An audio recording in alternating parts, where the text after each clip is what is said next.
আসসালামু আলাইকুম রহমতুল্লাহি বারাকাতু। আমার নাম মোসাম্মদ লামিস জান্নাত। আমি international piece school and college স্কুলের চতুর্থ শ্রেণীর একজন শিক্ষার্থী। আমার প্রজেক্টের নাম পরিবেশ দূষণমুক্ত নগর। প্রকৃতি আমাদের প্রাণের উৎস। বায়ু, জল, মাটি, বন ও পানি মিলে গঠিত আমাদের এই সুন্দর পরিবেশ, কিন্তু আজকের এই আধুনিক মানুষ নিঃস্বার্থে এই পরিবেশকে ধ্বংস করছে। ফলে সৃষ্টি হয়েছে এক ভয়ানক পরিবেশ দূষণ। এটি এখন শহর ও নগরের সমস্যা নয়, সমগ্র পৃথিবীর সমস্যা। এবং যে কাজগুলো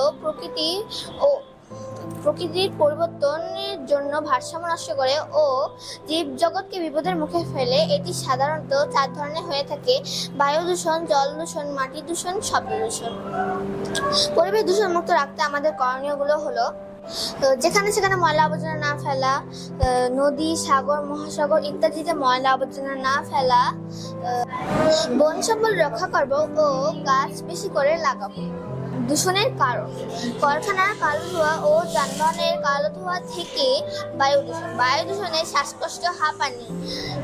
যেখানে সেখানে ময়লা আবর্জনা ফেলার ফলে মাটি দূষণ। মাটি দূষণে ফসলের উর্বরতা ও উৎপন্নতা কমে যায়।